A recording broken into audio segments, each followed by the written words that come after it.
Yahweh purihin sa tugtog ng kokyang, sa lakas ng tugtog siya'y papurihan. Purihin si Yahweh lahat ng nilalang, purihin si Yahweh.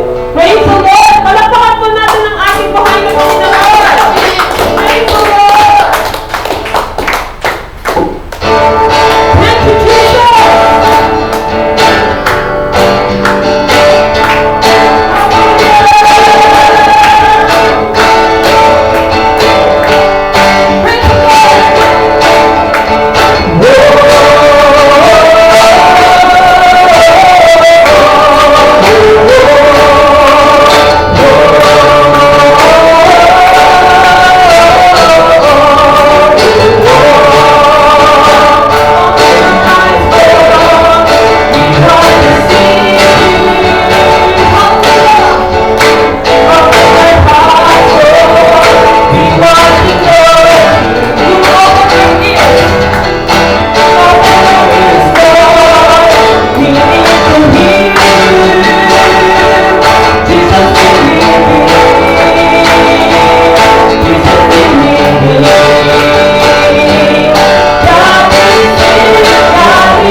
tunay nga po, Panginoon, you are powerful, wonderful, Panginoon.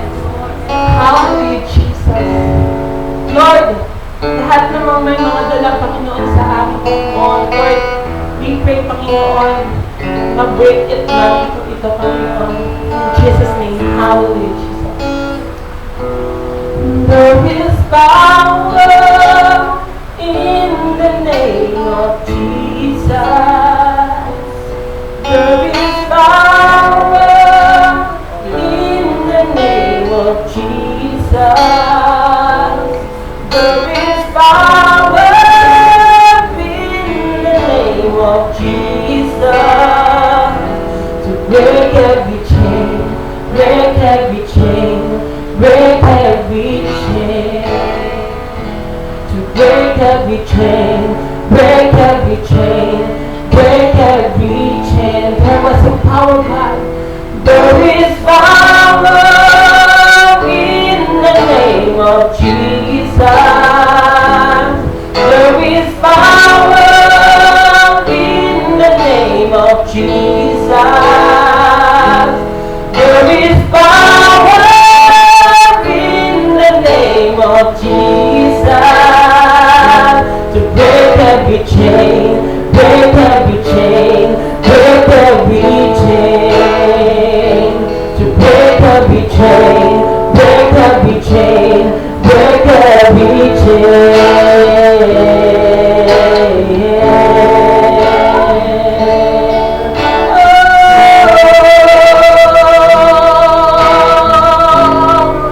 We glorify your name.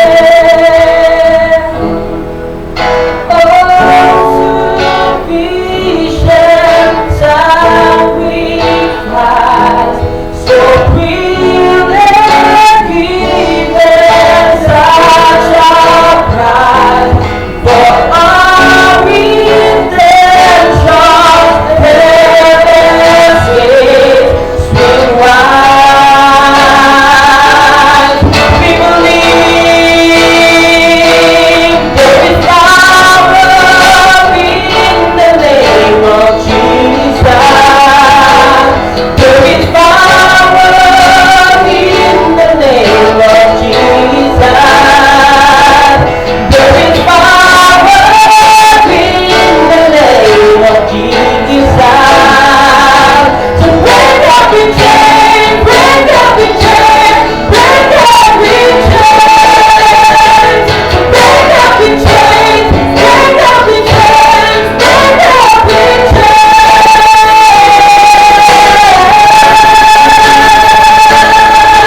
There's an army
There is power in the name of Jesus. There is power in the name of Jesus. Break every chain, break every chain, break every chain. Break every chain, break every chain, break every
Good morning po sa ating lahat.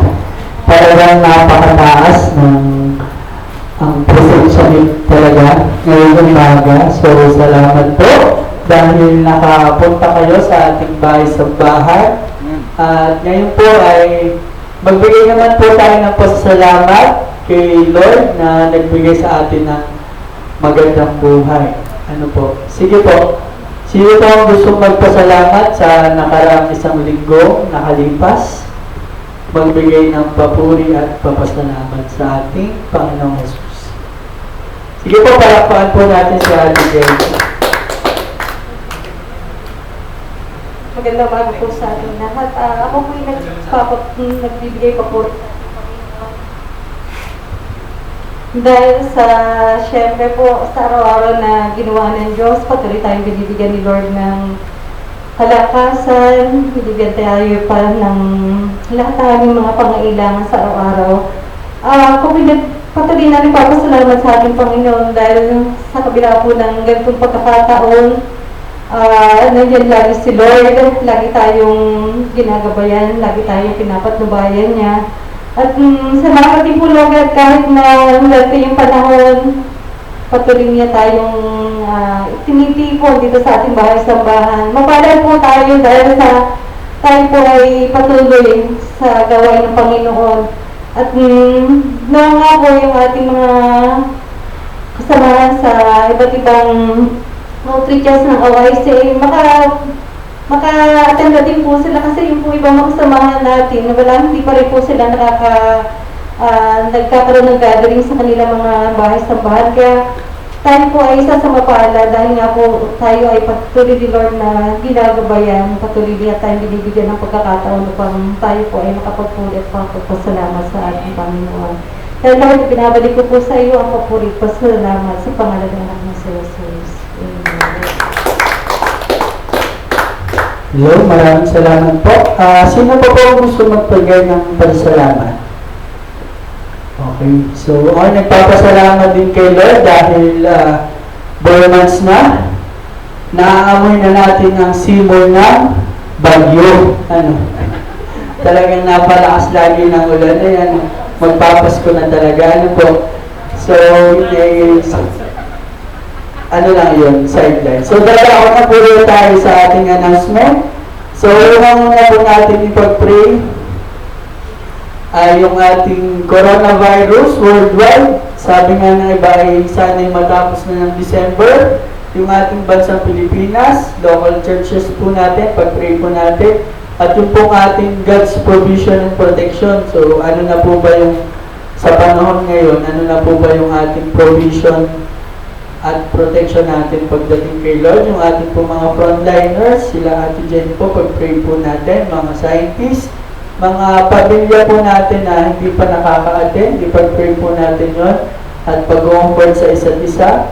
Church security po, ipag-pray po natin at ito po yung pinakamalaga, yung ating pong church lot, pag-pray po natin yon at yung ating pong lilipatan, location, pagdating sa financial, pag-pray po natin financial, at mga kung ano pang dapat ayusin pagdating sa ating bahay-simbahan, sa luma at sa bago. Ano po?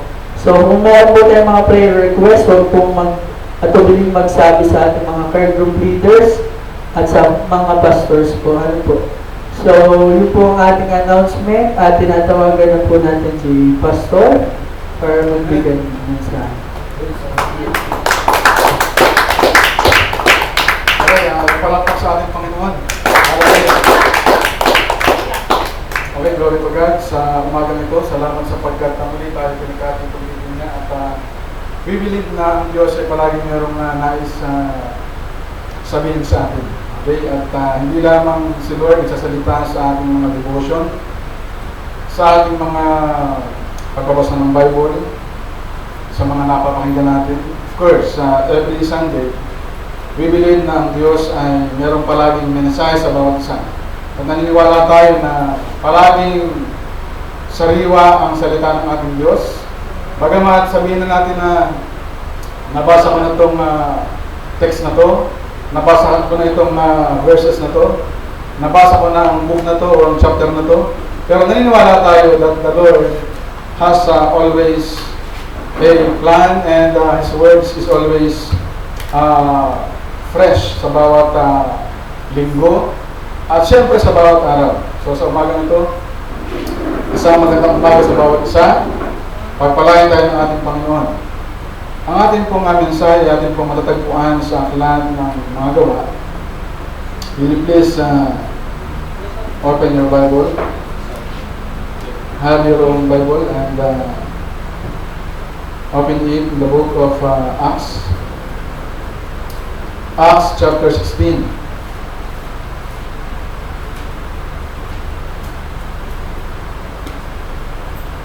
Chapter 16, verse 16 hanggang 26. Gawa, chapter 16, verses 16 hanggang 26. Mangyari po ng bawat sa ito mayor bilang pagkilala sa kapangyarihan ng ating Diyos. Atin po itong babasahin. Okay. Sabi po diyan,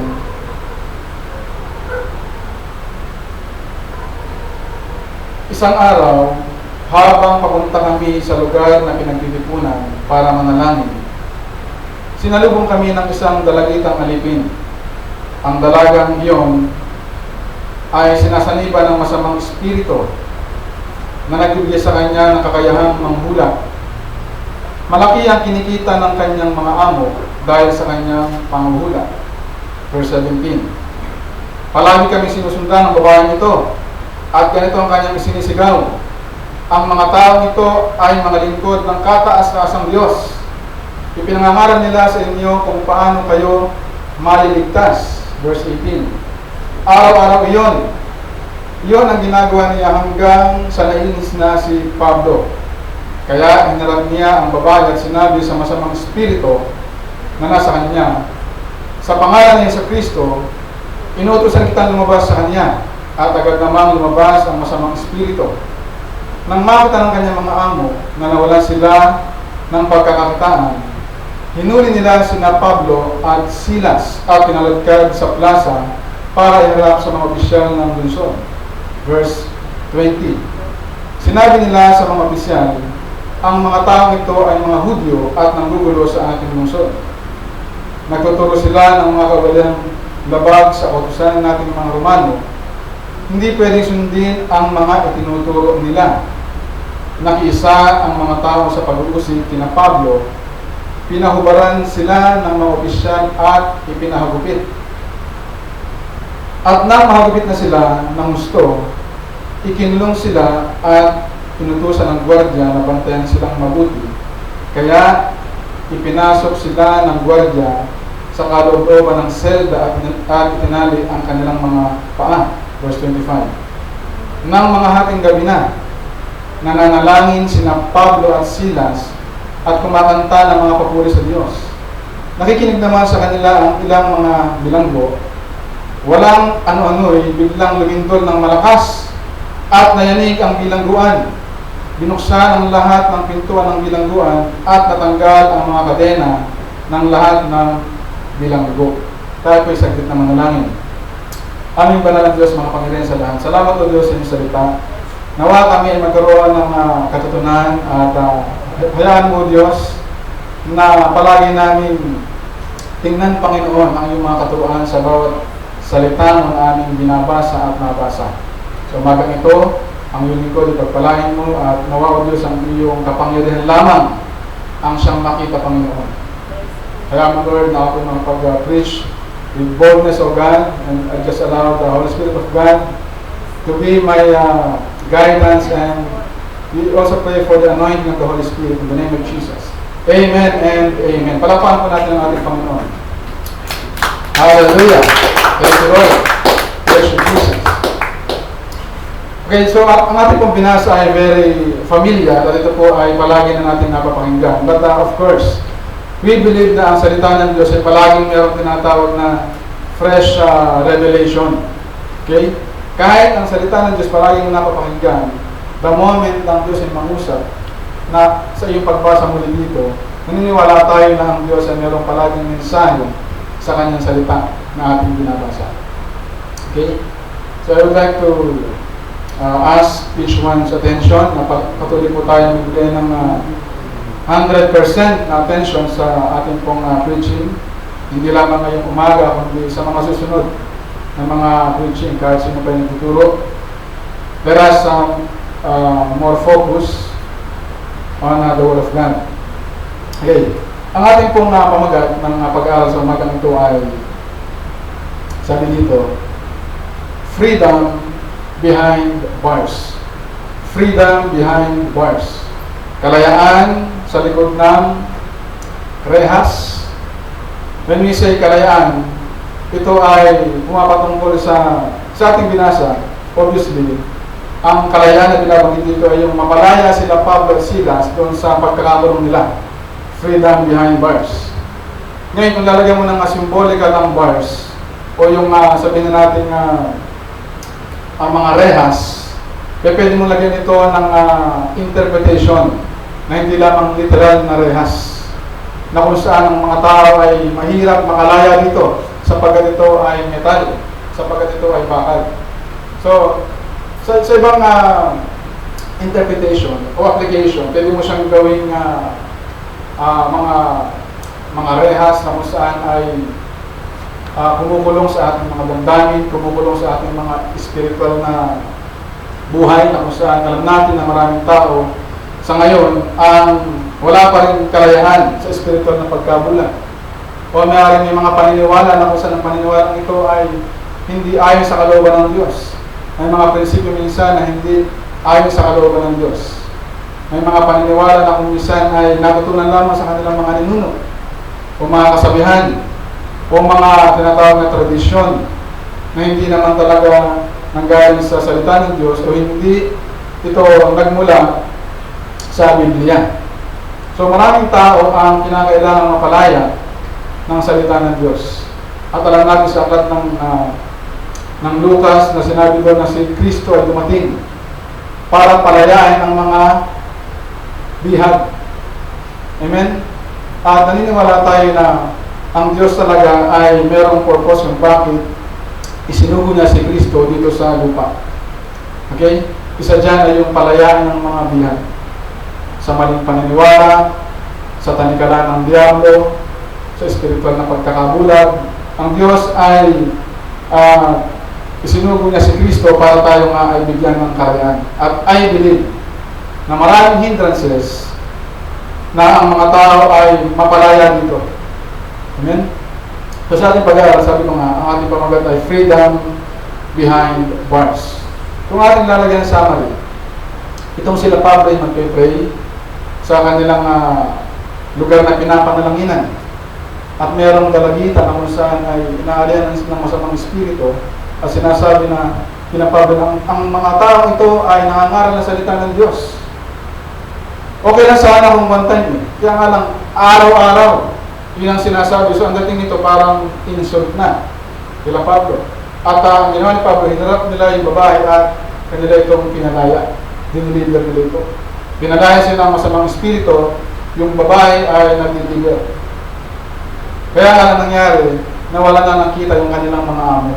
So ito palang babae ito, ginagamit lang ng mga tao sa likod niya para sila kumita ng pera. Manghula, mag-prophesy. So wala na tao na lumalapit. Kasi nga wala na yung lalapitan. So patay ang negosyo ng mga amo nila. Ang problema lang, sila Pablo at Silas inabihin. Na sinasabi ng mga tao na itong sila Pablo at Silas na nangangaral nang hindi ayon sa arit ng tunin ng mga Romano. So sa madaling salita, nagalit ang taong bayan maging ang mga opisyal. Anong nangyari kay Pablo? Sila ay hinuli, sila ay binulpi, sila ay binugbog, sila ay hinagupit. Hindi biro ang nangyari sa kanila. Walang trial, basta diretso na sa kulungan din. Kumbaga, itong sila Pablo ay nalo sa kalalagayan na hindi mahirap ang kanilang sitwasyon. Wala ka namang ginawang mali, pero ikaw ay nakulong. Wala ka namang ginawang pagkakasala sa batas ng Diyos, sa batas ng tao, pero sila ngayon ay nakagilid sa kulungan. At sa aking pagbabasa, ilang taon daw kayong nakulong sila Pablo at Silas. Sinasabi ng mga Bible scholar na sila ay almost 2 years na nakulong. So kung babasahin mo ang Bible, parang nangyari ngayong umaga yung o nangyari nung hapon yung gulpihan, nakulong. Nung kinagabihan, nag-pray sila, at kinagabihan din, umawit sila, at kinagabihan din, ang Holy Spirit ay kumilos. Nagkaroon ng lindol, yung mga tanikala natanggal. At kinabukasan din, sila ay pinalaya. Summary ang Biblia. Sabi nga ng Bible, kapag lahat ng mga nangyari sa kasaysayan ay sinulat, hindi magkakasya.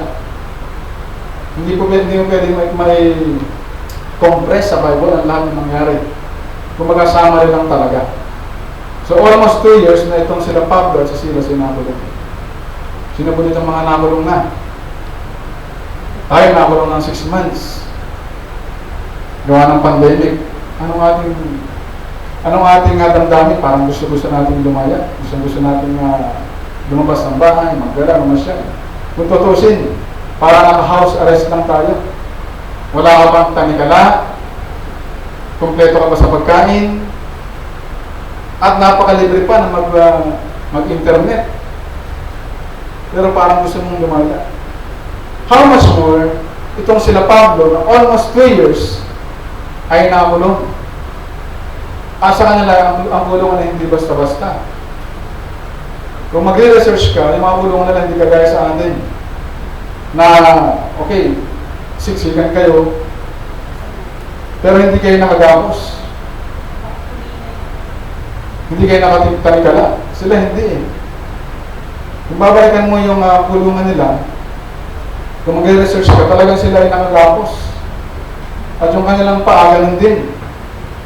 Halos di nila maigalaw. Kumbaga, ang kanilang lamang gagawin ni kakain, nandun lang sila. Mahirap ang kanilang sitwasyon. Pero alam natin na ang Diyos ay kumilos nung gabi na sila'y manalangin.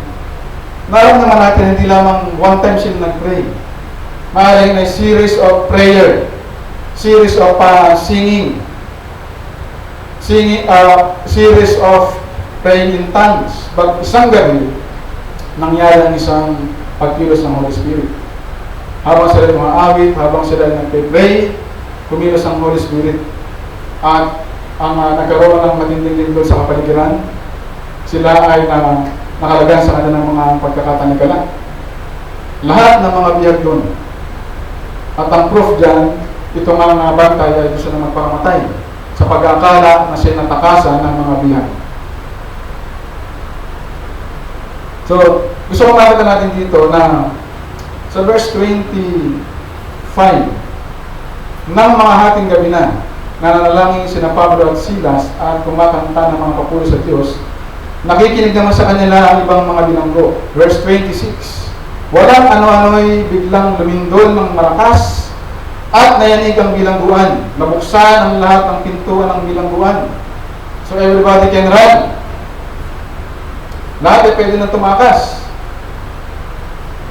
At natanggal ang mga kadena ng lahat ng bilanggo. Yun ay sa pagkilos ng Holy Spirit. Freedom from bars. Who is behind Pablo's freedom from bars? Alam natin ang kapangyarihan ng ating Panginoon. Amen? Ang Diyos ay kayang kumilos sa anumang sitwasyon ng buhay ng kanyang mga anak. Ang Diyos ay kayang lumagot ng matitibay na tanikala. Kaya niyang sumira ng mga kapal na pader para kanyang mga anak ay makalaya. Alam natin nangyari sa Wall of Jericho. Di ba? Nag-march lang ang mga Israelites ang 7 times sa Wall of Jericho. Sa presensya ng Diyos, ang Wall of Jericho ay naguho. There is the power of the presence of the Lord. Yun ay nangyari Old Testament. Ang nangyari nila Pablo ay sa New Testament. Meaning, ang Diyos ng Old Testament ay ang Diyos ng New Testament. At ang Diyos ng New Testament ay ang Diyos ng ating henerasyon ngayon. Na kaya pa rin kumilos ng Diyos. So, amen. Palakpakan natin ang ating Panginoon. So, ang tanong, ano yung mga pangyayari? Bakit ang Holy Spirit o bakit ang Diyos ay kumilos sa buhay nila Pablo? Ano yung mga elemento, ano yung mga sangkap kung bakit sila Pablo ay naka-experience ng ganong pangyayari? Bagamat alam natin na sila Pablo ay mga tao rin na kagaya natin, mananampalataya kagaya natin, pero alam natin na ang Diyos ay kumilos sa kanila. Amen? Na sa kanilang pananalangin, sa kanilang pag-worship, ang Diyos talaga ay kumilos. Nung Biyernes, kung sino man yung narito, ito po ay nabigyan ko na ng konting exhortation. Kumbaga ito, continuation lang. Amen? So ano-ano yung mga elemento? O ano-ano yung mga pwede natin masabi kung bakit na-experience nila Pablo yung pagkilos ng ating Panginoon sa kanilang pagkakakulong? Una, consistent prayer life. Consistent prayer life. Pag sinabi natin consistent, ang kabaliktaran nito ay inconsistent.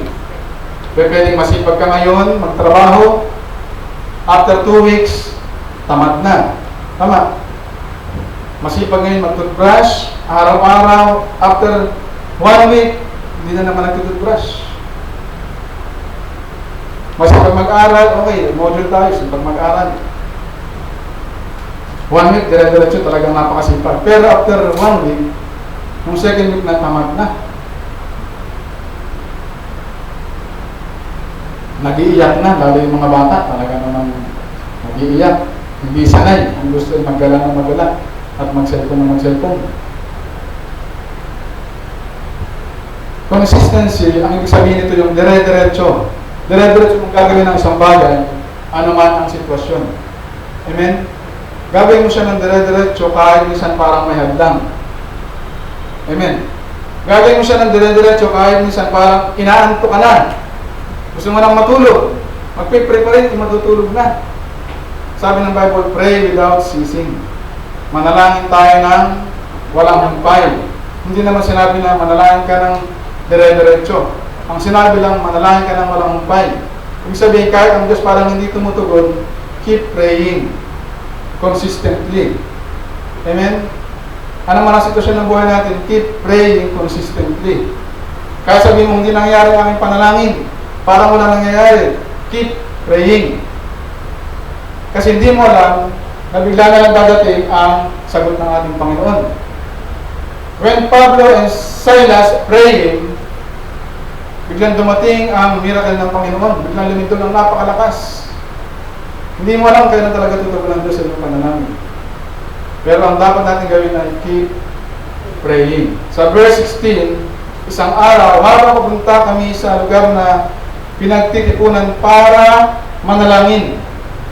Sila Pablo ay missionary. Si Silas ay missionary. In fact, sa pagkakataong ito, si Pablo ay nasa second missionary journey niya sa Macedonia. Okay? At naniniwala ako na itong sila Pablo, marami din silang problema sa kanilang ministry. Pero, kahit sila may problema, sila ay nagpipray talaga. Meron tamang oras ng pananalangin. Ang tunay na Kristiyano, talagang lagi nagpipray. Buhay na ng mga Kristiyano ang pananalangin. Ano man ang sitwasyon, keep praying. Ano ba talaga ibig sabihin ng panalangin? Ang panalangin, ang simpleng pakahulugan nito ay paghiling sa Diyos. Hindi lamang siya pakikipag-usap. Yung iba kasi sinasabi nila, ang pananalangin ay pakikipag-usap sa Diyos. Kausapin mo ang Diyos, may kipag-usap siya sa iyo sa pamamagitan ng kanyang salita. Hindi. Pag sinabing prayer, it means to ask. Ang Greek word nito ay aiteo. A-I-T-E-O. Which means to ask. Iba yung conversation at iba yung panalangin. Mag-aateros ikaw, si Jaja may hingi ng pera. Anong tawag doon? Nag-a-ask siya. Yung sinabi, Mama, saan ka pupunta? Pwede ba gawin mo ito? Kumusta ka na ba, Mama? Conversation lang yun. Hindi siya humihingi. Nagkipag-usap lang siya. Pero once we say prayer, it means to ask. Kaya pag tayo tumawag sa ating Diyos, kapag tayo nag-pray sa Kanya, alam na ng Diyos na may kahilingan ka. At alam na ng Diyos kung kailan ka natutugunin. Keep praying. Keep asking. Mahalaga ang panalangin. At dito, bilang mga mananampalataya, naniniwala tayo na ang buhay talaga ay hindi lang smooth. Tama. Lalo ang buhay Kristiyan, hindi yan smooth. Kaya magtataka ka, ba't na ako'y mag-born again? Bakit mas dumami ang aming mga pagsubok sa buhay? Hello? Samantalang mga unbeliever pa ako, wala namang problema. Lahat nagagawa ko. Walang pumipigil sa akin, pero kung ako'y maging Kristiyano, bakit? Parang natagdagan ang aking mga dalahin sa buhay. Magpasalamat ka at meron kang dalahin sa buhay. Kasi ang sabi ng Diyos, sasamahan niyo tayo. Ito mga alagad, di ba, nananahimik lang sila. Pinakit ng Panginoon, tara, sa kabilang ibayan, tayo tatawid. Nananahimik lang sila. Sama naman yung mga alagad. Hindi nila alam na sa kalagitnaan ng dagat, magkakaroon ng bagyo, magkakaroon ng malalaking alon. Tetestingin ang kanilang pananampalataya. Meaning, yun lang pala mga suliranin sa buhay. Yan po ay mga testing na ginagamit ng Diyos para tayo palakasin sa ating pananampalataya. Yung mga nagbabodybuilding, bakit sila nagkakamuscle? Sila din nagtutulog lang, kain ng kain? Hindi. Sila nag-exercise. Sa una parang mahirap eh. Sino po dito yung nakapagka-enroll na sa gym? Di ba sa una, ako natry ko rin dati, mga high school. Yung kahoy lang muna, ganun-ganun. Huwag nyo, ginagamit yung kahoy. Ganun-ganun. Yung paano? Wala pang binubuhat yun pero nung gabi, halos hindi ka makatulog. Sakit ng katawan, almost 3 days yun. Sabi nung kasama ko, tara, balik na tayo, yako na. Kaya na lang. Pero pag tinali mo yun, lalaki talaga ang katawan mo. Kasi nga, magkakaroon ka ng ibang mga gagawin. Mapapatas ang iyong katawan, matutrain ang iyong katawan. Kumbaga, magkakaroon ka naman ng muscle. Ganon din ang ating pananampalataya sa Panginoon. Kinakailangan siya ma-practice, ma-train, para magkaroon siya ng muscle. Ibig sabihin, para siya ay lumakas, para siya ay mag-mature. So bilang mga mananampalataya, matuwa tayo, sabi ni James. Kapag kayo dumadanas ng matinding mga pagsubok, matuwa kayo. Kasi yung pagsubok niya ay magdadala sa inyo sa pagiging mature sa pananampalataya. Read the Bible. So ang problema nga lang sa ating minsan mga Kristiyano, pag sinasabing read the Bible, hindi tayo nagbabasa. Tama. I-try niyong basahin ng Bible natin lahat eh. Anong problema natin lahat ngayon? Read the Bible natin lahat. Ang kasagutan.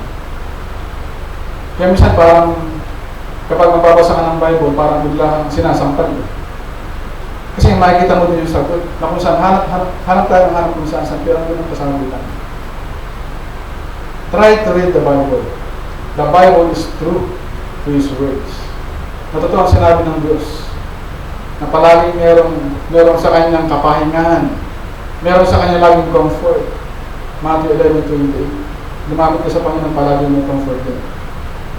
Palaging kang may kapayapaan. Kaya ako, I believe na ang isang tunay na mananampalataya, kapag lagi siya nagbabasa ng Bible, siya talaga yung pinakamayaman. Siya talaga yung pwedeng magkaroon talaga ng pinakamalalim na joy. Just read the Word of God. Meditate the Word of God. Apply the Word of God. Sa totoo lang. Imagine mo, ilang libong taon na itong nakalimbag. Hanggang ngayon, ito pa rin ang sagot sa lahat ng katanungan. Ang maraming libro na magaganda ay nawawala yung kanyang relevance. Nawawala yung kanyang, sabihin na natin, mensahe. Pero ang Bible, never na nawawala. Yung mga pocketbook na gaganda ng mga kwento, ng mga love story, sa una lang yan maganda. Pero pag nabasa mo ng 3 beses, 4 na beses, 5 beses, nawawala na ang kilig niyan. Nawawala na yung kanyang mensahe. Pero ang Bible, kahit maraming beses mo siyang basahin, still, andun yung kapangyarihan nito. Hindi nawawala. Hindi kagaya ng cellphone. Sino dati nagka-cellphone na 3310? Masayang-masaya ka na. Tryon, masayang-masaya ka na.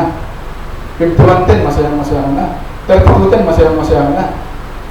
Pero, habang tumatagal, yung tingin mo sa iyong cellphone na yan, parang nagiging sangkalan. Kahit iwanan mo dyan, hindi nanakawin. Kasi nga nawawala na sa kapanahonan. Kasi pag gano'n ang hawak mo, parang old-fashioned ka. Sinasabi mo na, hindi ako mahilig sa uso. Ang totoo niya, wala kang pambili. Diba? Ayun guys, wala yan. Yung mga laptop na mamahalin, hindi ako ng ganyan. Gusto ko yung simple lang, pero totoo, wala kang pambili. Diba? At habang tumatagal ang panahon, yung mga cellphone na yan, naluluma yan. At may mga bago na naman dumarating. Diba? Bibili ka ng cellphone, offeran ka ng ito ang mas latest. Ito ang mas bago, magandang feature nito. Mas mataas ang battery nito. Tapos after one month, balik ka na naman. Iba na naman ang latest na modelo. Yung binili mo nung last month, ngayon ay naluluma na. Pero ang Bible, kahit sabihin magkaroon ng electronic Bible na nasa cellphone, kahit saan pa ilagay yan, kahit pa yan sa papel lang, yung power niya hindi mawawala as long as ginagamit natin. Meaning, ang Bible napakamapangyarihan. Hindi siya obsolete, hindi siya naluluma. Kung ang lupa, tumataas ang Bible, habang tumatagal ang Bible, walang din. Habang tumatagal, tumataas ang kanyang Bible. Kaya keep reading the Word of God. Totoo, kumbaga, tanggapin po natin ang mga payo ng ibang pastor. Na read the Bible, meditate the Bible, apply the Word of God. Malaki ang matutulong ito sa ating buhay. Hindi lamang sa buhay spiritual, sa kabuuan ng ating buhay, ito talaga yung magtutulong sa atin. Do not underestimate what the Bible can do in our lives. So sana ang Bible hindi lamang siya maging display or maging kasangkapan na kung kailangan buksan saka o gamitin saka. Amen? Ang Bible araw-araw dapat binabasa. Amen? Anumang version yan, man Tagalog, English, whatever version, just read the Bible sa paraang naunawaan natin. Amen? Kahit ngayon, nagkaroon ng pandemic, read the Bible. Nadun yan. Yung mga pestilences, nadun yan. Time ka magkakaroon ng mga salo, nadun yan. Kahit yung tinatawag na one world government, one world religion, na sinasabing ito ay ginagawa na o binabalangkas na ng mga globalist, nadun lahat. Kung ito man ay totoo, andun lahat. At ito din ang kanilang basihan. Kaya ang Bible hindi talaga maluluma. Amen? So keep reading the Bible. So go back to the topic. Consistent prayer life. Kailangan natin ito mga kapatid. Hindi lamang sa panahon na tayo ay sagana, tayo nananalangin. Ano mang sitwasyon ng buhay, keep praying. Hindi porque sila Pablo ay missionary at kailangan nilang mag-pray palagi. Hindi ganun. Prayer life talaga ay dapat i-practice ng isang Kristiyano. Amen. So keep praying. Do not cease praying. Manalangin ng walang humpay. Hanggat hindi tinutugon ng Diyos ang iyong panalangin, keep praying. But be sensitive. Baka andyan ang sagot ng Diyos, hindi mo pa makita. Pag andyan ang sagot ng Diyos, hindi mo pa makita, hindi ka talaga nag-pray. Kasi hindi ka sensitive. Amen. Ang isang nananalangin talaga, makikita niya ang tugon ng Panginoon. Kung ito ba yes, no, or wait. Ang panalangin ay simpleng topic, pero napakalalim ang pakulagan nito sa isang mananampalataya. Be sensitive. Pastor, ako ang tagal ko nag-pray 20 years na, pero wala pang tugon ng Diyos sa amin. Yung pala, 10 years ago, tinugon na. Hindi lamang niya makita. Kasi nga hindi talaga siya nag-pray. Kasi ang nananalangin, sensitive, dapat. Amen? Kasi kausap mo ang Diyos, alangan naman ang Diyos, di mausap sa iyo. E meron ka pang hinihintay ng mga confirmation? Pastor, may mga confirmation pa ako hinihintay. Ang pinakamabisang confirmation ng salita ng Diyos. Read the Word of God.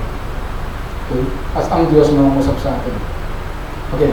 Kung bakit sila Pablo ay nakaranas ng isang miracle doon sa kulungan is because of their consistent prayer life. Pangalawa, consistent, uncompromising life through holiness of life. Consistent, uncompromising life through holiness of life or through holiness. Verse 16, sabi dyan, verse 16c.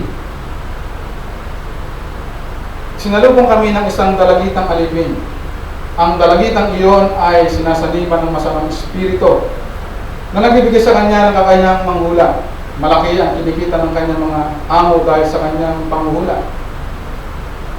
Verse 17, palagi kaming sinusundan ng babaeng ito at ganito ang kanyang sinisigaw. Ang mga taong ito ay lingkod ng kataas-asang Diyos. Pinapangaral nila sa inyo ang kaligtasan. So araw-araw ito ang sinasalubong sa kanya o sa kanila ng dalagitang ito.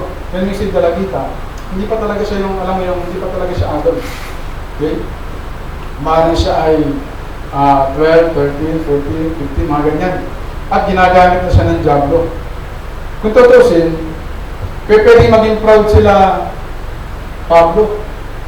Dahil merong isang manghuhula, dahil merong isang false prophet na sa kanila ay nagsasabi na itong mga taong ito ay pakinggan nyo, sila magtutulong ng kaligtasan.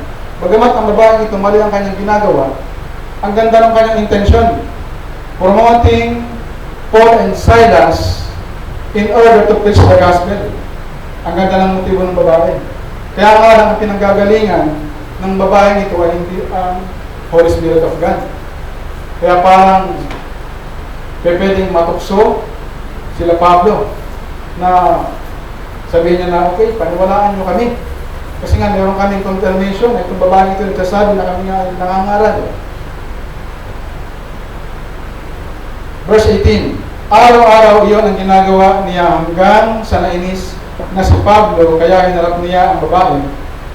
Sinabi sa masamang espiritong nasa kanya, sa pangalan ni Yesu Kristo, inutusan kita lumabas sa kanya, at agad namang lumabas ang masamang espiritu. Uncompromising life through holiness of life. Ang holiness ay makikita po natin yan kung tayo ay meron tinatawag na humbleness. Holiness is through humility.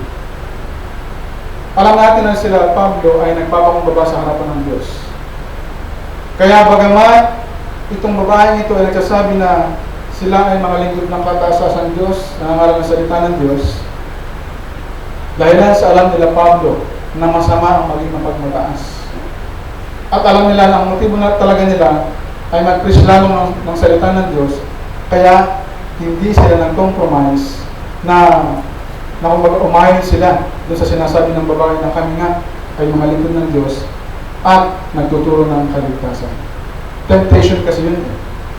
Once na sila Pablo ay kumbaga parang kanilang kinuha yung glory na ipinagmamalaki sila ng dalagitang ito, pwedeng sila ay mawala dun sa linya ng pagkatawag ng Diyos sa kanila. Sila ay mag-compromise. Kung sila ay mag-compromise, sila ay magkasala. Hindi sila sumunod sa kalooban ng Diyos. Kasi alam nila, sensitive sila Pablo, na itong babae nito ay inspired by the devil. Inaalihan ng masamang espiritu. So hindi sila nag-compromise. Hindi sila na-tempt o natukso na itaas ang kanilang mga sarili.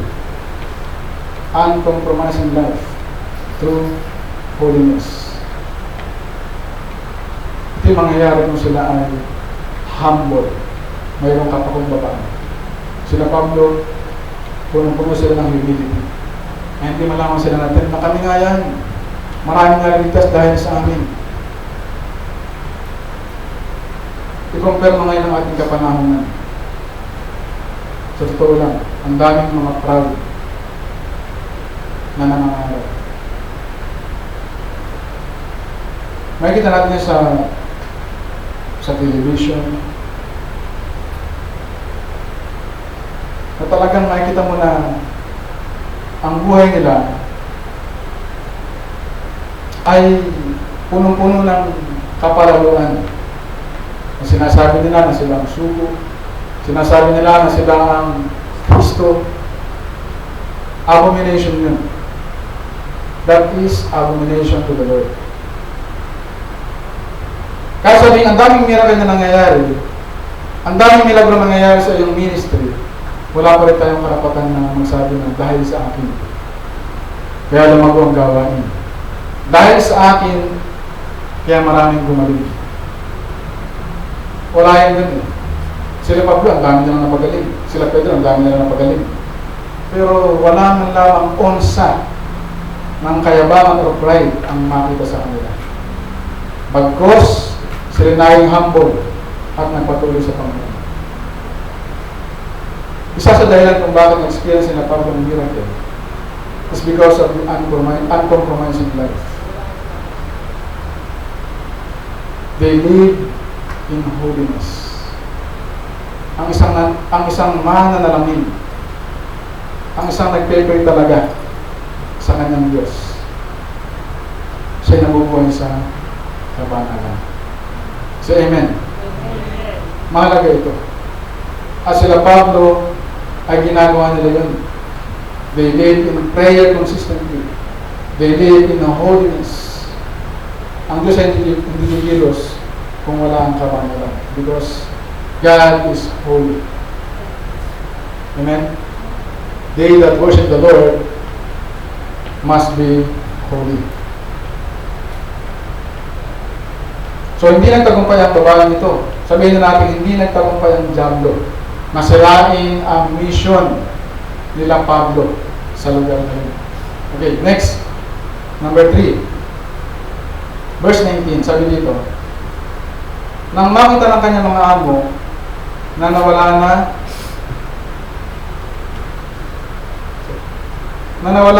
sila ng pagkakakitaan, hinuli nila sina Pablo at Silas at kinalagkad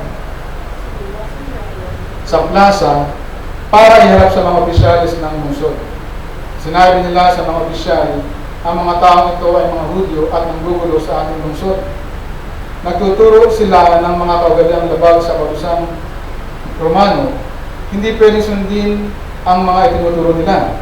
Nakiisa ang mga tao sa pag-uusig kina Pablo, pinahubaran sila ng mga opisyal at ipinahagupit. Verse 23. At nang magupit na sila ng gusto, ikinulong sila at inutusan ng gwardiya na bantayan silang mabuti. Kaya ipinasok sila ng gwardiya sa kalooban ng selda at itinali ang mga paa.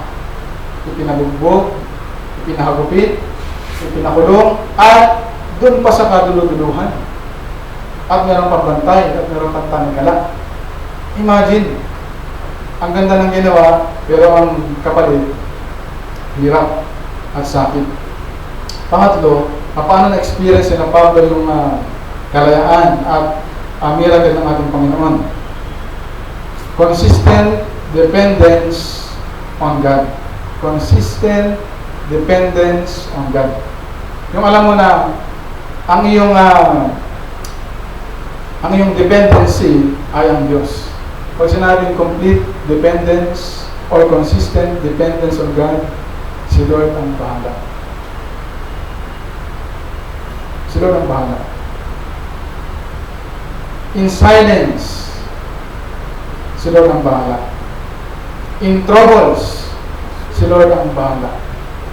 Wala silang ginawa. Sila Pablo walang ginawa. Para silang mga tupang papatayin. Hindi malaman sila nagreklamo. Hindi sila lumaban.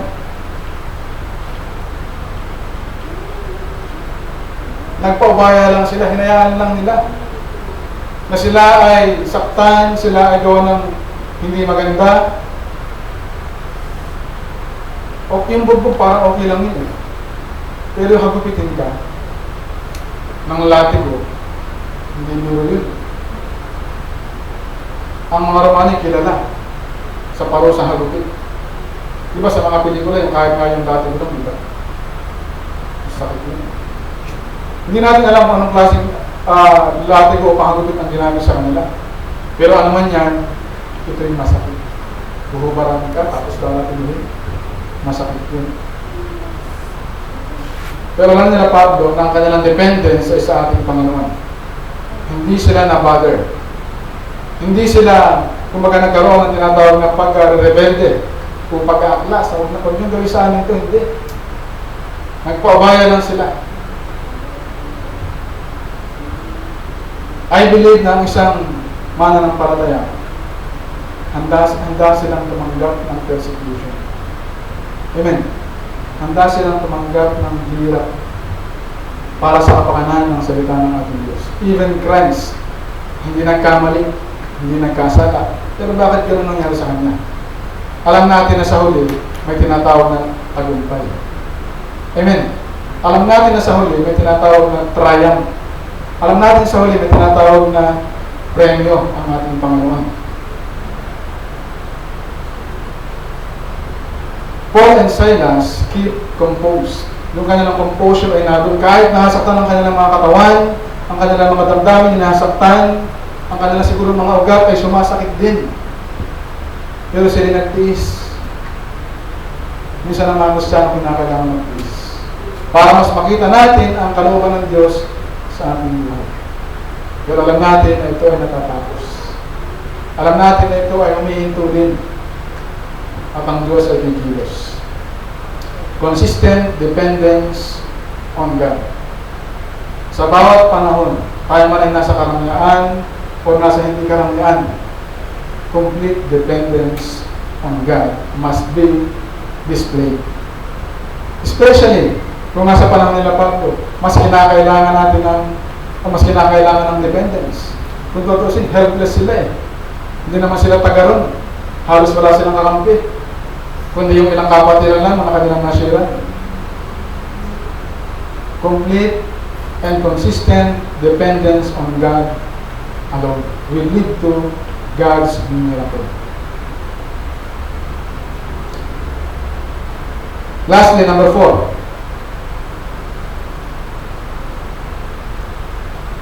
Sabi dito, sa verse 25 and 26.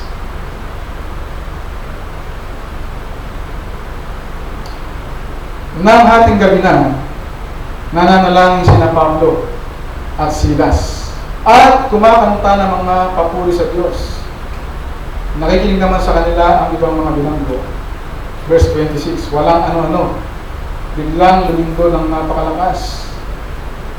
Nayanig ang bilangguan, nabuksan na lahat ng pintuan ng bilangguan at natanggal ang mga kadena ng lahat ng bilanggo.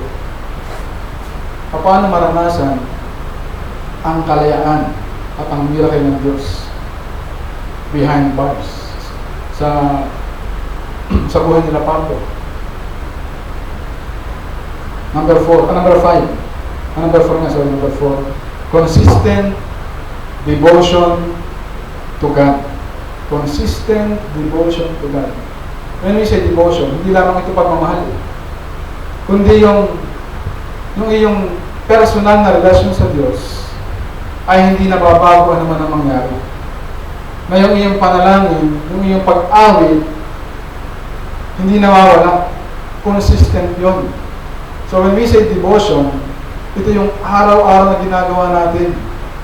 Na nagpe-pray ka, nagbabasa ka ng Bible, nag-worship ka. Ang Diyos ay kumikilos doon sa mga anak niya na talagang consistent ang buhay. Na pinipili niya na gawin ang kalooban ng Diyos kahit ito'y mahirap.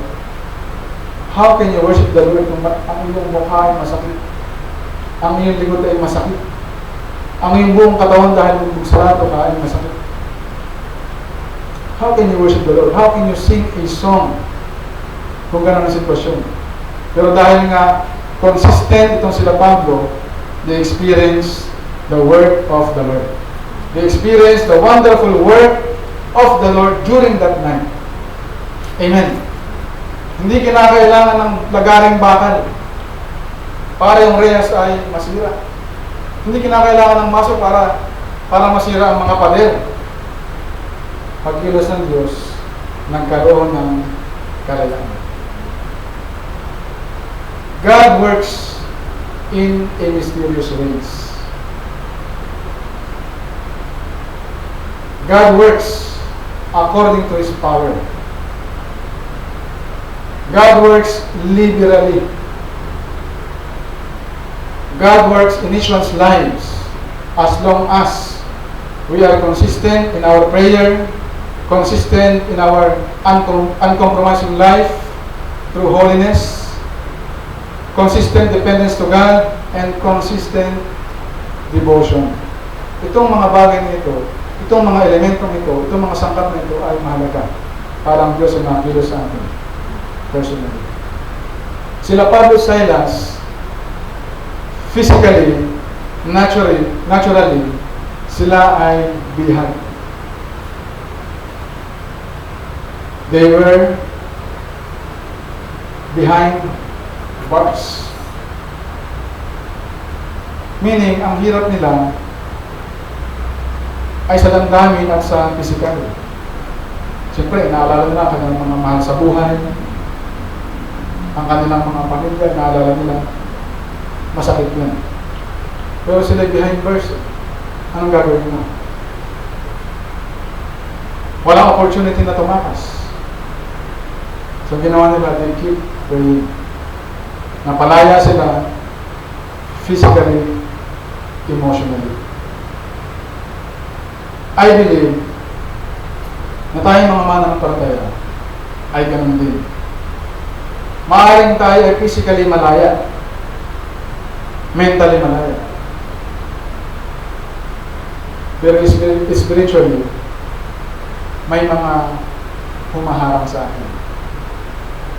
May mga rehas na pumipigil para tayo maging malaya talaga spiritually.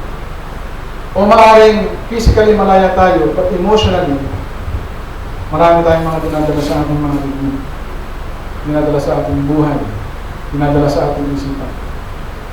Kinakailangan natin mapalaya din. Maaaring ang ating isipan ay biktima ng diablo. Na ang diablo ay mayroong mga stronghold sa ating buhay na kinakailangan natin mapalaya din. Mga maling kaisipan, mga lumang tradisyon na hindi ayon sa kalooban ng Diyos, mga maling practices na ang tagal ng mananampalataya pero sumasangguni pa sa mga albularyo. Kinakailangan mapalaya tayo. I believe ng Diyos ay kaya mapalayaan. Maaaring tayo ay bihag ng kahirapan. Ang Diyos kaya tayong palayaan dyan. Amen? Maaaring meron tayong tinatawag na poor mentality, mga kaisipan ng pangmahirap.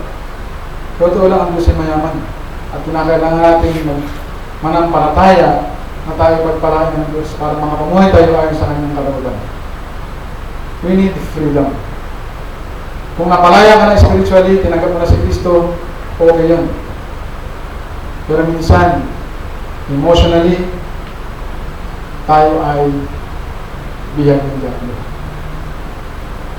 Minsan parang bihag tayo ng ating sariling pita ng laman. Bihag tayo ng bisyo. Bihag tayo ng sugal. Bihag tayo ng maling paniniwala. We need to be free from those strongholds. Para ang Diyos makilos sa ating buhay. Magamit tayo ng Diyos na pangmalakasan. Say amen. Amen. Hallelujah. Naniniwala tayo ng Diyos mayroong gagawin sa ating simbahan. Amen. It will start from the leaders, from the workers. Amen. Magsisimula yan sa mga manggagawa, sa mga tagapanguna. Diyan magsisimula yan. Kasi tayo ang may influence, may mga taong tumitingin sa atin, lahat ng ating ginagawa, sa totoo lang may tumitingin. May humahatol. Hindi lamang si Satanas, kundi mga taong nasa paligid natin na alam na kimana ng palataya, kapag meron tayong nagawang mali, meron na tayong judgment. Kaya tayo dapat magkaroon tayo ng tinatawag ng consistent, uncompromising life through holiness. Consistent devotion. Pag meron kang consistent devotion, naniniwala ako na hindi ka malalayo sa Panginoon. Consistent prayer life. Once you pray, dahil ka na sabi, Lord, ano ba nagawa kong mali? Patawarin mo ako. Patatawarin ka ng Diyos. Kinabukasan, refresh ka. Gagawin mo ang kalooban ng Diyos. Pero kung hindi, magpipili lang tayo pag nasa gipit na tayo, pipili tayong masabi na compromiser tayo. Amen. Kinakailangan natin ng consistent relationship sa ating Panginoon. Ibig sabihin, dire-diretso ang mga sitwasyon, dire-diretso. Na hindi nagbabago ang iyong commitment. Kaya may bagyo, kaya may lindol, hindi nagbabago ang iyong paglilingkod sa Panginoon. Kaya may pandemic pa yan, hindi nagbabago ang iyong paglilingkod sa Panginoon. Walang mababago. Naalala ko nung kami nagsisimula dito sa OIC Calamba. Ang aming anak ay maliit, si Aren, baby. Kumbaga, sa ministry talaga, kami na talaga kumikulos ng una eh. Kami lang talaga. Walang ibang maasahan.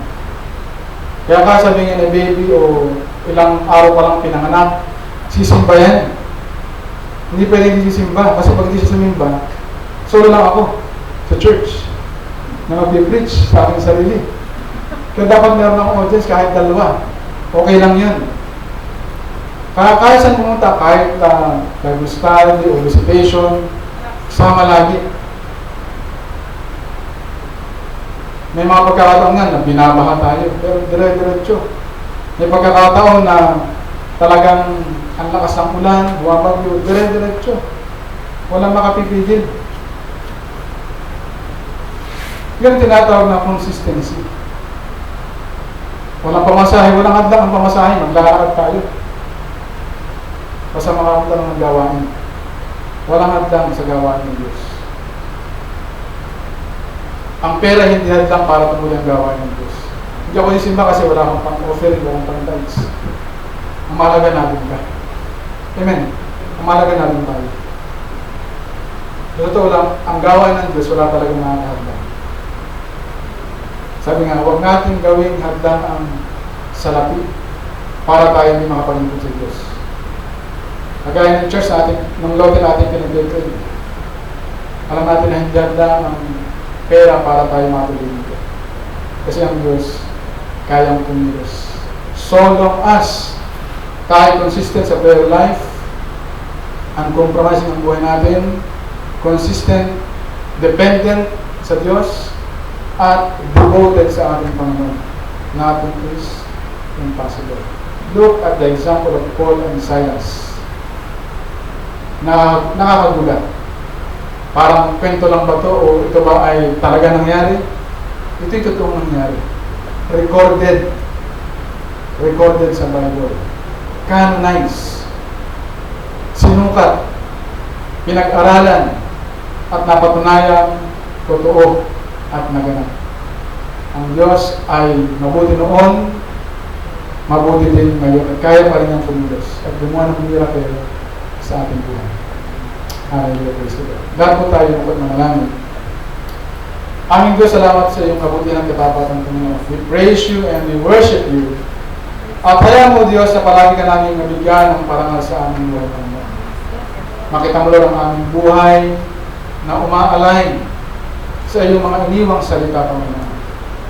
We love you, Jesus.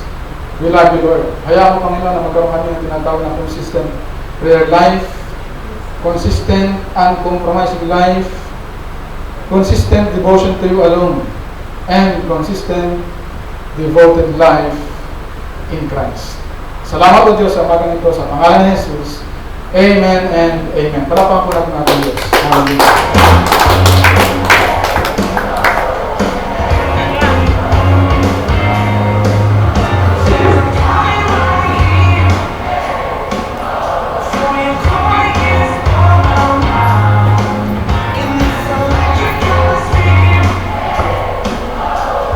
Sige po, tayo po ay patuloy sa ating gawain.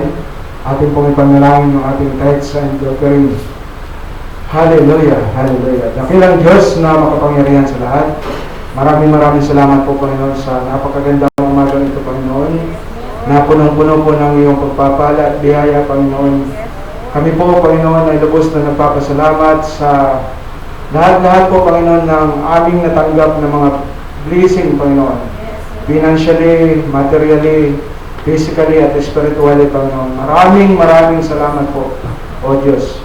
Bagamat, Panginoon, kami po ay dumaraan sa matinding pagsubok, pero ganun pa man, Panginoon, na hindi po nawawala ang iyong mga biyaya at pagpapala, especially financially, Panginoon.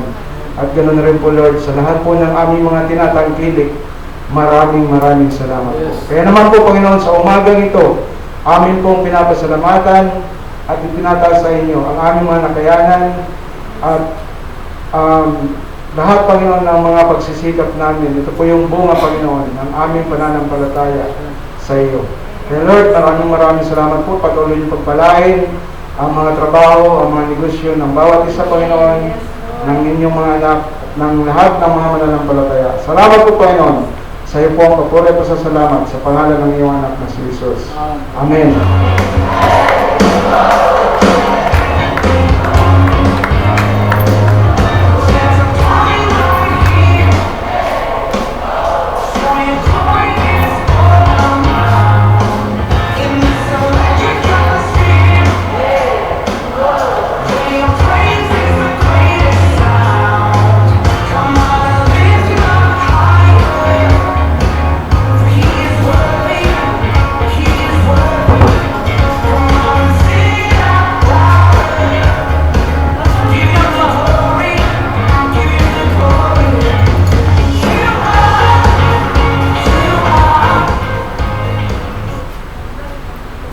Okay, let's close in prayer.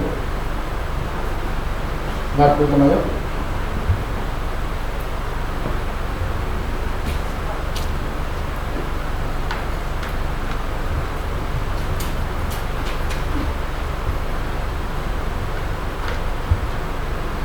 Okay, siguro dagdag announcement. Bali, isama niyo rin po sa prayer yung ating pong so ito yung dati na pala sa GC. Yung ating prayer sa Bagong Lote. Ngayon kasi siya ay natapasan na. Kumbaga, malinis na. Pag pupunta kayo doon, pwede niyo pag-pray, tapos andun na yung mga mohon, kompleto na yung mohon. At praise the Lord dahil ito ay dahil sumunod sa usapan yung caretaker. Once na may kukuha na, ay aalis sila. So, hindi na tayo nakipag-usap, sila na. Praise the Lord dahil okay natin usap. Kumbaga, umalis na ng usap. So, wala na isang bubo doon. Malinis yung pader. At kita mo na madali na siyang lagyan ng bago kung gusto natin. Kaya nga lang, siyempre, kailangan na natin maibigay yung ating down payment. Pero naniniwala tayo na this week sana ma-release din yung ating check na nagkakahalaga ng 0.8 million, tama? 800,000. So sana ma-release yan at magkaroon na tayo ng pagkipag-usap patungkol sa kontrata at tunay na ito'y matuloy. Sapagkat alam naman natin na ang Diyos ay may gagawin sa ating simbahan. Ito ay, actually ito yung breakthrough sa atin. Breakthrough ito. Na alam natin na ang Diyos talaga ay may gagawin pa rin yung miracle. Okay, so please pray for it. At sana this week ma-release yung ating checker. Na-down natin at pumasok na tayo sa tinatawag na kontrata. Okay, so let's proceed to our closing prayer. Tayo mo lahat ay pumikit. Hallelujah. Praise the Lord. Lord, we worship you, Lord God. We worship you, Lord God. And we thank you, Lord, for what you have done in our lives. We thank you, Lord, for your goodness, for your loving kindness, for your mercy, for your unmerited favor, Lord God. Hallelujah. Thank you, Lord, for calling us as your sons and daughters. We pray, O God, that you will continue blessing us, O God, in giving us, O Lord, all we need. Hallelujah. All we need, O God, you will continue to provide this for us. At ganun din naman, Panginoon, sa bawat family na dumadalo, Lord, sa simbahan ito. Ang dalangin, Panginoon, ang iyong pagpapala ay sumagana. Ang iyong pagpapala ay sumagana, Panginoon. Ito man ay sa era ng material, ito man ay sa era ng physical, ito man ay sa spiritual or emotional, Panginoon, or relational. Dalangin po namin ang iyong masaganang pagpapala sa kanila, Panginoon. At nawa, Diyos, amin pong dalangin, Panginoon, na sa may mga karamdaman, sila'y pagalingin mo, Diyos. Hallelujah. Sa mga dumaranas, Panginoon, ng tinatawag na financial instability, O God. Pray na magkaroon, Lord, ng kalayaan, Panginoon. Magkaroon, O Diyos, ng releasing, O God, ng iyong pagpapala, Panginoon. Ngayon naman, O Diyos, ang pagkapadali na maging faithful, O God, sa pagdalo, sa aming pong tithes and offering, at maging sa aming pagmamahal, Panginoon, sa aming kapwa, Panginoon. Thank you, Lord. Kami sa pag-uwi namin mamaya, ingatan mo kami. Nabayan mo kami, ang iyong Santong Espiritu sa mga aming Panginoon. Sa pangalan ni Jesus. Amen. Amen. God bless you. Praise the Lord! So, God bless you sa ating lahat. At this month po ay we appreciate all the pastors. Amen. And then, sabay-sabay po natin i-greet ang ating pastor ng Happy Appreciation Month. 1, 2, 3, go! Happy Appreciation Month, Pastor! At always po kami po ay na-bless dahil nandiyan po kayo lagi sa atin. So, meron po kami special video Joe for you and Evangelist Bear. And hopefully ay matuwa po kayo.